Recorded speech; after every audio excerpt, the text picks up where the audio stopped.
మళ్ళీ ఒకసారి ఉమ్మడి వరంగల్ నిజామాబాద్ నుండి వచ్చినటువంటి తెలంగాణ జాగృతి శ్రేణులందరికీ పేరు పేరున హృదయపూర్వకంగా నమస్కారాలు తెలియజేస్తా ఉన్నాను.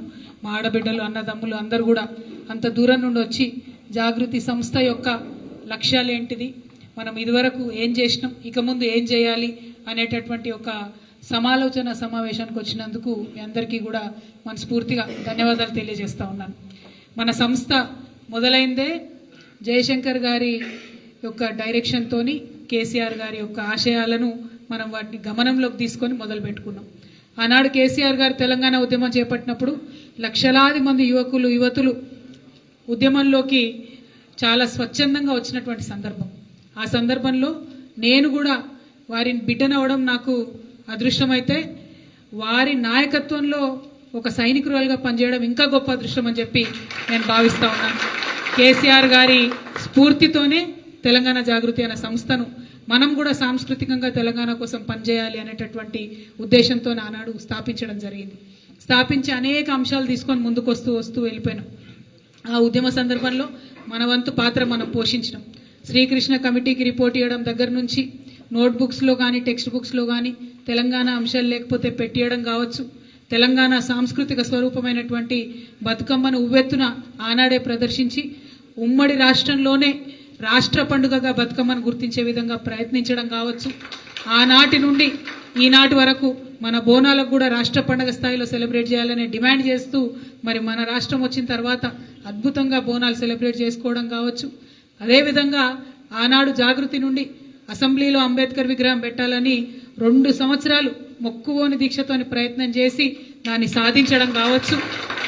దాని తర్వాత రాష్ట్రం ఏర్పడ్డ తర్వాత కూడా దేశవ్యాప్తంగా మరి మహిళల యొక్క నాయకత్వం పెంపొందించాలి అంటే మహిళా రిజర్వేషన్ బిల్లు ఉండాలి, చట్టసభల్లో మహిళలకు స్థానం ఉండాలనే అంశాన్ని టేకప్ చేసి మరి పెద్ద ఎత్తున ఢిల్లీలో 16 పార్టీలను, నేషనల్ పార్టీలను ఒప్పించి ఆనాడు అక్కడ పెద్ద ఎత్తున సమావేశం పెట్టి ఇవాళ దేశంలోనే ఒక కీలక పాత్ర మహిళా రిజర్వేషన్ బిల్లు సాధించడంలో కావచ్చు, ఎక్కడ చూసినా ఉద్యమంలో కావచ్చు, తెలంగాణ ఏర్పడ్డ ఈ 10 సంవత్సరాల్లో కావచ్చు, జాగృతి యొక్క అడుగులు స్పష్టంగా తెలంగాణ అంతటా కూడా కనిపిస్తున్నాయని సగర్వంగా అది మీ అందరి వల్లనే సాధ్యమైందని నేను మీకు తెలియజేస్తా ఉన్నాను. మనకు స్ఫూర్తి కేసీఆర్ అయితే, మనకు డైరెక్షన్ ఇచ్చి నడిపించింది జయశంకర్ సార్ అయితే, దాన్ని అమలు చేసింది మాత్రం మీ అందరే అని చెప్పి మళ్ళొకసారి మీ అందరికి తెలియజేస్తా ఉన్నాను. మరి మనం ప్రతి సందర్భంలో జాగృతి ఒక గొప్ప చైతన్యాన్ని ఏం ప్రదర్శించినామంటే, జనరల్గా చాలా మంది సంస్థలు పెట్టి అట్లా పోతూనే ఉంటారు రొటీన్గా, కానీ మనం మాత్రం చరిత్రలో ఏదన్నా ఒక ఘట్టం జరిగినప్పుడు, ఒక మలుపు తిరిగినప్పుడు ఆగి ఆలోచన చేసి నెక్స్ట్ కార్యాచరణ ఏంది అని ఆలోచన చేస్తూ ముందుకు పోయినటువంటి సందర్భాన్ని మీరు గమనించారు. తెలంగాణ ఉద్యమంలో ఫస్ట్ తెలంగాణ యొక్క యాస భాష, తెలంగాణ చరిత్ర, తెలంగాణ సంస్కృతి అనేటటువంటి అంశాలు తీసుకొని పోరాటం చేసినాం. పెద్దలు కేసీఆర్ గారు, ఆ తర్వాత విద్యార్థులు, మహిళలు, ఇంటలెక్చువల్స్ అందరి పోరాటం ద్వారా తెలంగాణను సాధించుకున్నాం. తెలంగాణను సాధించుకున్న తర్వాత మళ్ళీ ఇట్లనే మనం సమీక్ష సమావేశాలు పెట్టుకొని మరి రాష్ట్రం వచ్చిన రాష్ట్రంలో మన నీళ్లకు డోకా ఉండదు, నిధులకు డోకా ఉండదు, నియామకాలకు డోకా ఉండదు. కాబట్టి మరి మనమేం చేయాలి సంస్థగా అని ఆలోచించుకున్నాం. ఆనాడు మనం తీసుకున్న నిర్ణయం ఏంది, మన యూత్ని మనం పెద్ద ఎత్తున ట్రైనింగ్ చేయాలి, ట్రైనింగ్ చేసి వారికి ఉద్యోగాలు ఇప్పించాలని ఆలోచన చేసుకొని 17 పార్లమెంట్ నియోజకవర్గాల్లో 17 ట్రైనింగ్ సెంటర్స్ పెట్టి దాదాపు 30,000 పైచిలకు పిల్లల్ని ట్రైన్ చేసి 20,000 పైచిలకు ప్లేస్మెంట్స్ చేపించి మన వంతు ప్రయత్నం మనం చేసుకుంటూ వచ్చినాం. ఆ తర్వాత ఇప్పుడు వచ్చినటువంటి సందర్భం ఏమిటి అంటే, నేను రాజకీయాల్లో ఉండడం, బీఆర్ఎస్ పార్టీలో నేను క్రియాశీలకంగా ఉండడం, నేను కేసీఆర్ గారి కూతుర్ని కావడంతో కక్ష కలిగినటువంటి కేంద్ర ప్రభుత్వం మన మీద తప్పుడు కేసులు పెట్టి ఆ తదనంతరం నన్ను అక్రమంగా మరి 5.5 నెలలు జైల్లో పెట్టడం జరిగింది. మరొక సంస్థను స్థాపించినటువంటి వ్యక్తిగా, ఈ సంస్థ యొక్క ఫిలాసఫీని రాష్ట్రంలో గ్రామానికి తీసుకెళ్లినటువంటి వ్యక్తిగా ఇవాళ నా జీవితంలో అయినా ఈ సంస్థకైనా ఒక మలుపు లాంటి సందర్భం. మరి ఈ సందర్భంలో మళ్ళొకసారి మనం ఆగి ఆచితూచి ఆలోచన చేసుకొని ముందడుగేయాల్సినటువంటి సందర్భం. అందుకే ఇవాళ మళ్ళొకసారి సమీక్షించుకుంటున్నాం, అందుకే ఇవాళ మళ్ళొకసారి ఆలోచన చేసుకుంటున్నాం ఎటువంటి కార్యక్రమాలు తీసుకొని ముందుకెళ్లాలని. మీ అందరికీ తెలుసు, నన్ను జైలుకి పంపక ముందే గత సంవత్సరంలో జనవరిలో మనం 2 కార్యాచరణలు తీసుకున్నాం. ఒకటి, ఎక్కడ హాస్టల్లో ఏ ఆడపిల్లకు అన్యాయం జరిగి చనిపోయినా అక్కడికి మనం పోయి ఆ అన్యాయాన్ని ప్రభుత్వం దృష్టికి తీసుకొని రావడం జరిగింది. మనం చాలా సందర్భాల్లో సొల్యూషన్ కి దగ్గరగా కూడా రావడం జరిగింది. ఆ తర్వాత దేశవ్యాప్తంగా వస్తున్నటువంటి రాజకీయ అంశాలను పరిగణలోకి తీసుకొని వస్తున్నటువంటి సామాజిక మార్పుల్ని పరిగణలోకి తీసుకొని దేశవ్యాప్తంగా మరి బ్యాక్వర్డ్ క్లాసెస్ కి సంబంధించి బీసీ ఓబీసీకి సంబంధించి రాజకీయ ప్రాతినిధ్యం లభించలేదనేటటువంటి ఒక అంశాన్ని ముందుకు తీసుకొని దాన్ని దేశవ్యాప్తంగా కూడా మనం తీసుకెళ్లాలని ఒక నిర్ణయం తీసుకొని జనవరి ఫిబ్రవరిలోనే బీసీలకు సంబంధించి రాజకీయ రిజర్వేషన్ ఉండాలి అని చెప్పి అంశాన్ని తీసుకోవడం జరిగింది. మరి వాళ్ళు అక్రమంగా మనం జైల్లో పెట్టినా 5.5 నెలలు నిర్బంధించినా మనల్ని అనేక రకాలుగా బద్నాం చేసే ప్రయత్నం చేసినా మనం మన కార్యాచరణ కొనసాగించాలనే దృక్పథంతోనే ఇవాళ మళ్ళీ ఈ సమావేశాలు పెట్టుకోవడం జరుగుతూ ఉంది. మరి మళ్ళీ మనం మొక్కవోని ధైర్యంతో, ఎందుకంటే ఒక కష్టం వచ్చినప్పుడు తట్టుకొని నిలబడగలగాలి, ఒక నష్టం జరిగినప్పుడు అంచనా వేసుకొని బేరీ చేసుకొని ముందుకెళ్ళగలగాలి. మరి వాళ్ళ జరిగినటువంటి పరిస్థితి, మన సంస్థ మీద వచ్చినటువంటి అపవాదులు ఇవన్నీ మబ్బుల వల్లే తొలగిపోయి మనం బయటకు వచ్చిన తర్వాత మనం ప్రారంభం చేసిన కార్యాచరణ ముందుకు తీసుకొని వెళ్లాలనే ఆలోచనతోనే ఈ సమావేశాలు పెట్టుకున్నాం. అందుకే ఇవాళ ప్రతి జిల్లా నుండి కూడా మరి పెద్ద ఎత్తున మద్దతు వస్తున్నటువంటి సందర్భాన్ని కూడా మనం గమనిస్తా ఉన్నాం. మొన్న బీసీ కమిషన్ కి రిపోర్ట్ ఇచ్చిన తర్వాత బీసీల కోసం పనిచేస్తున్నటువంటి అనేక సంస్థలు ప్రతినిత్యం కలిసి ప్రోత్సహించి వెన్నుదట్టి వెళ్తున్నటువంటి సందర్భాన్ని కూడా మనం గమనిస్తా ఉన్నాం. పెద్ద సంఖ్యలో ఒక మద్దతు వస్తున్నటువంటి సందర్భం. అదేవిధంగా ఇప్పుడున్నటువంటి ప్రభుత్వం వారి యొక్క వైఖరి మీద కూడా ఒక సామాజిక సంస్థగా, ఒక సోషల్ ఆర్గనైజేషన్ గా జాగృతి లాంటి సంస్థలు మాట్లాడాల్సినటువంటి సందర్భం ఉందని కూడా చాలా మంది పెద్దలు మనకు డైరెక్షన్ ఇస్తున్నటువంటి విషయం. ఇందులో ప్రధానంగా స్కూల్లో జరుగుతున్న అన్యాయాలు మనం చూస్తున్నాం, స్కూల్ పిల్లలకు జరుగుతున్నటువంటి అక్రమాలు మనం చూస్తున్నాం. గతంలో ఈ సంవత్సరంలో జూన్లో మీకు గుర్తుంటే మలక్పేట్ ఒక బ్లైండ్ అమ్మాయి మీద అత్యాచారం జరిగింది. దాన్ని కూడా ప్రభుత్వం తిప్పిపెట్టి బ్లైండ్ అమ్మాయి వాళ్ళ పేరెంట్స్ ఏదో అడ్వాంటేజ్ తీసుకుంటున్నారని అని చెప్పి ఒక మహిళా మంత్రి మాట్లాడడం అసెంబ్లీలో నిజంగా కూడా దారుణమైన విషయం. అంటే ఈ ప్రభుత్వానికి ప్రజల పట్ల ఉంది, ఎటువంటి ఆలోచన ఉంది అని ఒక మంత్రి, ఒక ముఖ్యమంత్రి స్థాయిలో ఉన్న వ్యక్తులు మాట్లాడితే మనకు అర్థమవుతుంది. ఇవాళ తెలంగాణ ఉద్యమం జరిగినప్పుడు ఒకసారి మీరు ఆలోచన చేయండి. మనకు కోపం వచ్చినా మన విషయాన్ని మనం చెప్పినాం తప్పితే తిట్టలే ఆంధ్ర వాళ్ళని, మనం ఇదైపోయినాం తప్పితే మనం ఎవరిని ఆంధ్ర వాళ్ళని ఏమనలే. కానీ ఇవాళ ఉన్న ప్రభుత్వం ఏం చేస్తున్నారు? ఇవాళ ఉన్న ప్రభుత్వంలో పెద్దలు ఏం మాట్లాడుతున్నారు, ఏ భాషలో మాట్లాడుతున్నారు, ఎటువంటి వైఖరిని ప్రదర్శిస్తున్నారు? అది నిజంగా మన తెలంగాణకు ఉండే క్యారెక్టరా? అటువంటి వాళ్ళమా మనం? కానీ వాళ్ళు మాట్లాడుతున్నది ఏందో ఒకసారి ఆలోచించాలి. ఏం జరుగుతుంది ఈ ప్రభుత్వంలో ఒకసారి ఆలోచించాలి. అందుకే మనలా సంస్థలు, తెలంగాణ సంస్కృతిని కాపాడాలనుకునే సంస్థలు ఖచ్చితంగా ముందడుగేసి ఇది మా తెలంగాణ సంస్కృతి కాదు, తెలంగాణ ప్రజల పట్ల ప్రేమను ప్రదర్శించడమే మన సంస్కృతి, ప్రజల సమస్యల పట్ల గొంతెత్తి ప్రశ్నించడమే మన సంస్కృతి, ప్రజల ఆచార వ్యవహార ఆహార్యాలు నష్టమైపోతుంటే ఎలుగెత్తి చాటడమే మా సంస్కృతి అని చెప్పి ముందడుగేయాల్సినటువంటి అవసరం అయితే ఖచ్చితంగా ఉన్నది. మరి ఇప్పుడు వచ్చినటువంటి ప్రభుత్వం మీకు తెలుసు, అబద్ధాలు చెప్పి ముందుకొచ్చారు. మరి మనం ఒక సామాజిక సంస్థగా ఏదన్నా ప్రభుత్వం ముందుకొస్తే, అంతకుముందున్న ప్రభుత్వాలు నిలదీసినాం, బీఆర్ఎస్ పార్టీలో కూడా ప్రభుత్వంలో ఉన్నప్పుడు ఎక్కడ సమస్యలు ఉన్నా జాగృతి నుండి హైలైట్ చేసుకుంటూ వచ్చినాం. ఆనాడు విన్నపాలు ఇచ్చినాం, విజ్ఞప్తులు చేసినాం.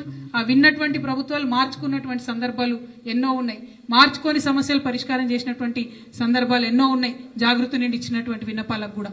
మరి ఇవాళ ఉన్నటువంటి ప్రభుత్వానికి కూడా మనం ఎక్కడైనా మిస్టేక్స్ జరుగుతుంటే ఎత్తి చూపాల్సినటువంటి విషయం ఉన్నది. ఇక్కడంతా మొత్తం మా యువ మిత్రులు సోదరులు ఉన్నారు, మీ అందరికి కూడా బైక్స్ ఉంటాయి, మీ ఫ్రెండ్స్ అందరికి కూడా బైక్స్ ఉంటాయి. ఇప్పుడు ఈ ముఖ్యమంత్రి ఒక మాట అన్నాడు, మీరు గుర్తు తెచ్చుకోండి. ఏమన్నాడు? పెట్రోలు 107 రూపాయలు 110 రూపాయలు ఉన్నది, మరి రాష్ట్రంలో కేసీఆర్ గారు తక్కువ వేస్తలేడు పెట్రోల్ రేటు, నేను అధికారంలోకి వస్తే 40 రూపాయలకే లీటర్ పెట్రోల్ ఇస్తా అన్నాడు. అన్నాడా? అనలేదు? గుర్తుందా? 40 రూపాయలకే లీటర్ పెట్రోల్ ఇస్తా అన్నాడు, గుర్తుందా? మరి వాళ్ళు అడగాలనా వద్దా? అడుగుదామా వద్దా? ఏమే డల్ ఉన్నారు? అడగాలనా? మరి ఆ కార్యాచరణ తీసుకోవాలనా? యువ మిత్రులు ఖచ్చితంగా ఎక్కడికక్కడ ప్రభుత్వ పెద్దలు నిలదీయండి. ఏమైనా 40 రూపాయల పెట్రోల్ అని అడుగు.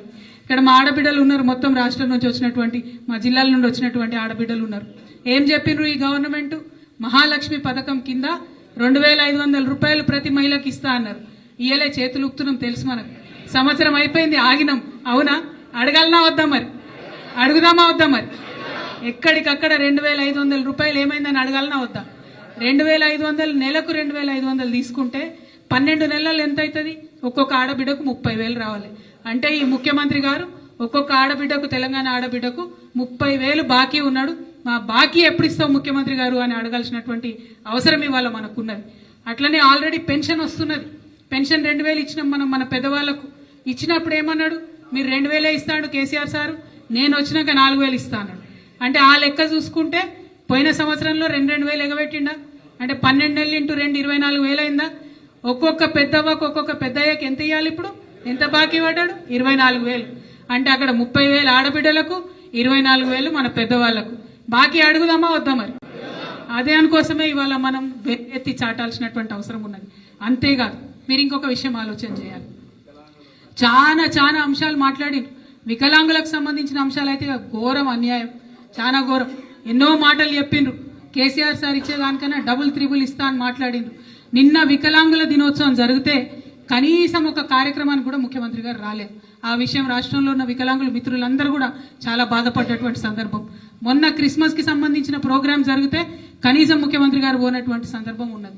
ఆనాడు క్రిస్టియన్ సోదరులు మిత్రులందరూ కూడా వచ్చి నిన్న బాధపడ్డారు. అంటే తెలంగాణలో ఇవాళ ఒక ముస్లిం సోదరుడు గాని, ఒక క్రిస్టియన్ సోదరుడు గాని, ఒక వికలాంగులు గాని, ఒక మహిళలు గాని, ఒక వయసు మళ్ళినటువంటి అవ్వలు గాని, ఎవ్వరు గాని గుండె మీద చేసుకొని ఇగో మా ముఖ్యమంత్రి మాకేదో చేస్తాడనే పరిస్థితి అయితే కనిపిస్తలేదు.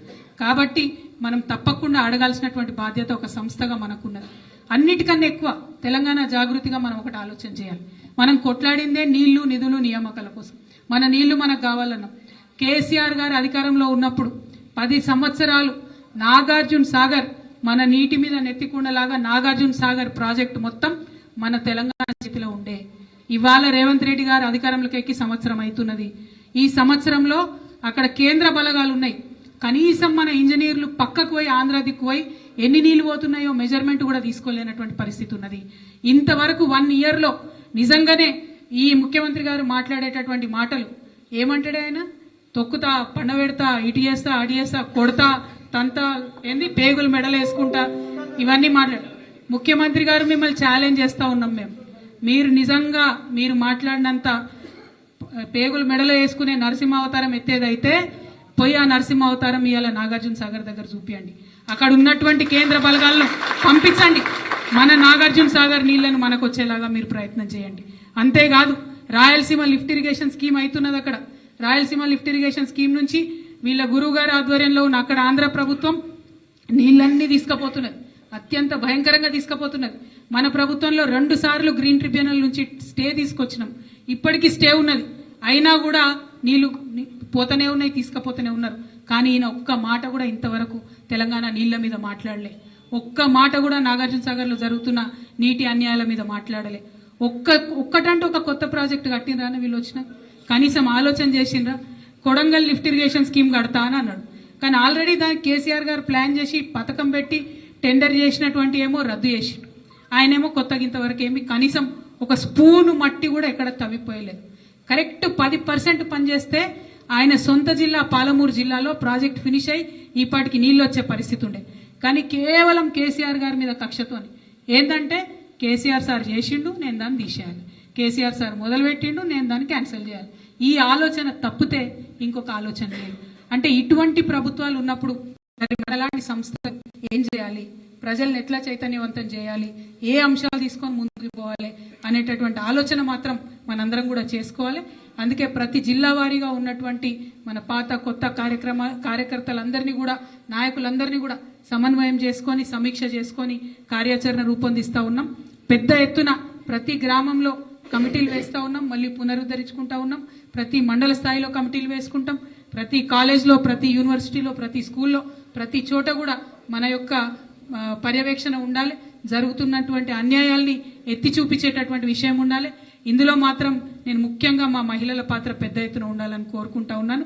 మా మహిళా మనులు, ఆడబిడ్డలు మాత్రం ప్రతి ఊర్లో సపరేట్గా మహిళా కమిటీలు వేసుకోవాలి. మనకు రానటువంటి 2,500 రూపాయలు ఇచ్చేదాకా ఎంటబడాలని చెప్పి నేను కోరుతా ఉన్నా. కేసీఆర్ గారు ఉంటే మేము మా బీడీ కార్మికులు అక్క చెల్లెల తరఫున అడగంగానే ఆయన ఇమ్మీడియట్ గా శాంక్షన్ చేసి వాళ్ళకి పెన్షన్ ఇచ్చారు. ఈ ప్రభుత్వం వచ్చిన తర్వాత, ఈ ముఖ్యమంత్రి గారు వచ్చిన తర్వాత ఒక్కసారి కూడా కనీసం బీడీలో పేరు తలవలేదు, కనీసం ఒక కార్మికుడు పేరు తలవలేదు. ఒక చిత్తశుద్ధి లేనటువంటి ప్రభుత్వం, ప్రజలంటే ఒక ఆర్ద్రత ప్రేమ లేనటువంటి ప్రభుత్వం నడుస్తుంది. కాబట్టి ఒక సామాజిక సంస్థగా మనకు బాధ్యత ఉంటుంది, వారిని ఎండగట్టాల్సినటువంటి అవసరం ఉంటుంది. కాబట్టి మరొక్కసారి అందరం కూడా సమాయత్తం అవ్వాలని చెప్పి మీ అందరికి పిలుపునిస్తూ, మరి జిల్లాల నుంచి వచ్చిండ్రు, మనమందరం కొత్త జిల్లాల వారీగా సపరేట్గా మళ్ళీ కూడా ఇంటర్నల్గా కూడా సమావేశం అవుతాం, సమీక్ష చేసుకుందామని తెలియజేస్తూ తరలి వచ్చినటువంటి శ్రేణులందరికీ థ్యాంక్ యూ. జై తెలంగాణ, జై జాగృతి, జై తెలంగాణ.